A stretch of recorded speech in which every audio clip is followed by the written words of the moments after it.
नवरात्रि का ये समय माँ दुर्गा की आराधना करने के लिए सबसे उत्तम होता है। माँ दुर्गा के 9 स्वरूपों की इन 9 दिनों के दौरान पूरी श्रद्धा और भक्ति के साथ आराधना की जाती है। नवरात्रि का हर दिन माँ के एक अलग स्वरूप को समर्पित है और प्रत्येक स्वरूप की अलग महिमा होती है। नवरात्रि के 9 दिनों में माँ दुर्गा के अलग अलग स्वरूपों की पूजा अर्चना की जाती है। मान्यता है कि नवरात्रि के 9 दिन जो व्यक्ति माता रानी की सच्चे दिल से आराधना करता है, उसकी सभी मनोकामनाएं पूरी हो जाती है। आइए अब जानते हैं माता रानी की नवरात्रों में कैसे चौकी सजाई जाती है और कैसे घट स्थापना की जाती है। बहुत से लोगों की यही शिकायत रहती है कि उनके जौ या तो उगते नहीं हैं और या फिर उनके जौ सड़ जाते हैं। हम आपको बताएंगे कि घट स्थापना कैसे करें, जिससे जौ के बहुत ही सुंदर दर्शन आप कर पाएंगे। इस वीडियो के माध्यम से हम आपको इसके बारे में संपूर्ण जानकारी देने जा रहे हैं। चलिए शुरू करते हैं। सबसे पहले पूजा की जगह को साफ करें। साफ करने के बाद गंगा जल छिड़ककर शुद्ध कर लें। एक चौकी रखें और उस पर लाल रंग का कपड़ा बिछाएं।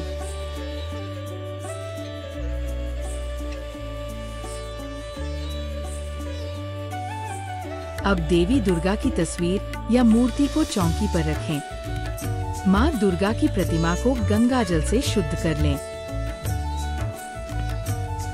नवरात्रि के दौरान माँ को प्रसन्न करने के लिए उनका 16 श्रृंगार किया जाता है। माता के श्रृंगार में लाल चुनरी, चूड़ी, इत्र, सिंदूर, बिछिया, मेहंदी, काजल, फूलों का गजरा, कुमकुम, बिंदी, गले के लिए माला, पायल, नथ, कान की बाली का इस्तेमाल किया जाता है। नवरात्रि में माता को 16 श्रृंगार चढ़ाना शुभ होता है। इससे सुख और समृद्धि बढ़ती है और अखंड सौभाग्य भी मिलता है।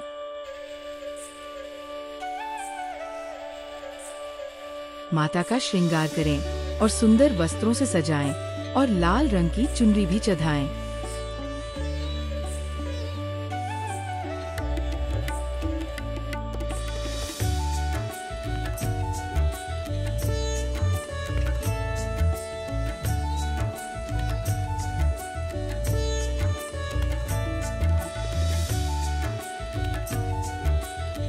माता को श्रृंगार का सामान अर्पित करें, जैसे काजल, चूड़ियाँ, मेहंदी, कुमकुम, बिंदी आदि। माता को वही श्रृंगार अर्पित करें जो बाद में आप इस्तेमाल कर सकें।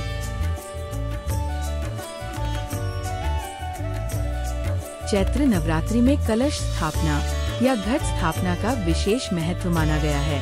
चैत्र नवरात्रि के पहले दिन कलश स्थापना की जाती है और इसके बाद माँ दुर्गा के 9 स्वरूपों की पूजा अर्चना की जाती है। अब जौ बीजने के लिए सबसे पहले आप जौ को एक रात पहले पानी में भिगोकर रख दें। इससे जौ की उपज बहुत अच्छी होती है। जौ बोने के लिए अब एक मिट्टी का बर्तन लें। बर्तन को धो लें। अब इसमें मिट्टी और रेत मिलाकर भर लें। ध्यान रखें मिट्टी ऊपर तक नहीं भरनी, वरना जब जौ उगेंगे तो मिट्टी बाहर निकल जाएगी। मिट्टी भरने के बाद थोड़ा थोड़ा पानी डालें ताकि मिट्टी अच्छे से बैठ जाए।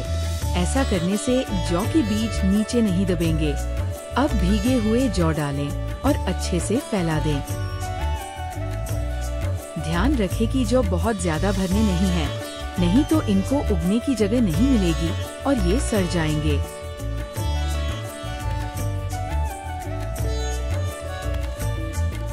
जौ डालने के बाद ऊपर से बहुत ही थोड़ी सी मिट्टी डालनी है।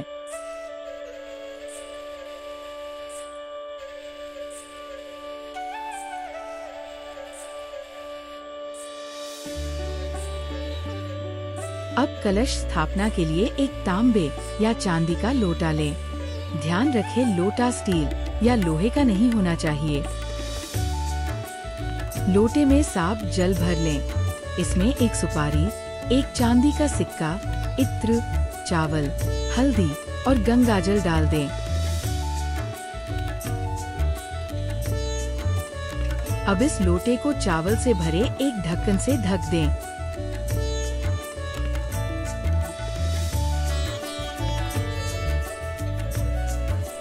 एक पानी वाला नारियल लें। इसे अच्छी तरह से लाल कपड़े से लपेट दें और मोली से बांध दें। ध्यान रखें, नारियल दिखना नहीं चाहिए।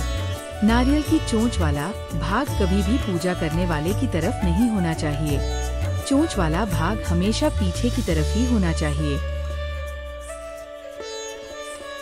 5 आम या अशोका के पत्ते इस लोटे में डाल दें। नारियल को कलश के ऊपर रखें। चावल से भरे ढक्कन पर इस तरह रखें कि चोंच वाला भाग पीछे की तरफ ही हो। जब आप पूजा करें तो नारियल का ये भाग आपकी तरफ नहीं होना चाहिए।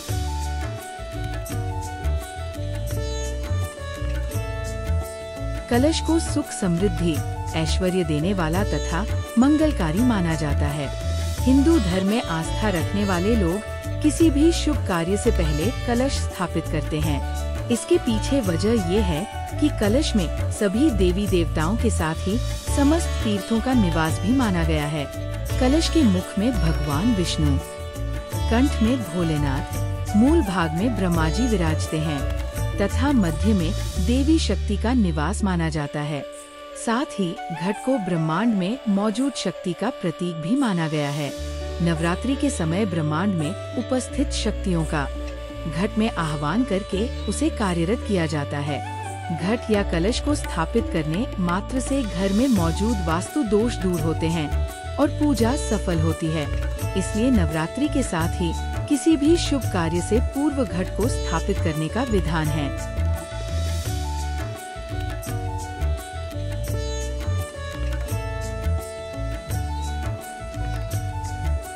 कलश को मूर्ति के पास रखें। कलश स्थापना के बाद अब दोनों हाथ जोड़कर सभी देवी देवताओं का आवाहन करें।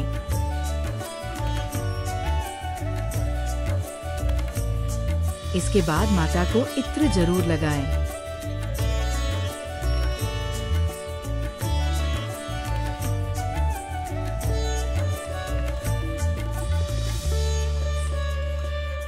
इस घट को कुछ दिन किसी भी चुन्नी या कपड़े से ढककर रखें। ध्यान रखें, घट में बहुत अधिक पानी नहीं डालना है। मिट्टी जब सूखी हुई लगे तभी पानी डालें। इसके बाद ज्योत जगाएं और दुर्गा माता की आरती करें और सप्तशती का अध्याय पढ़ें। जो लोग अखंड ज्योत रखते हैं उन्हें हर समय इसको जलाते रहना चाहिए। समय समय पर इसमें घी डालते रहें ताकि ये जलती रहे। साथ ही अखंड ज्योत के पास हर समय कोई न कोई होना चाहिए। पूरे नवरात्रि में आपके परिवार से कोई न कोई हमेशा ज्योत के पास मौजूद रहना चाहिए। नवरात्रि में प्रतिदिन विधि विधान से पूजा अर्चना करने से दुर्गा माता प्रसन्न होकर सभी मनोकामनाएं पूरी करती है। इसी तरह और वीडियो देखने के लिए हमारे चैनल को लाइक और सब्सक्राइब जरूर करें और अगली वीडियो के लिए इंतजार करें। धन्यवाद।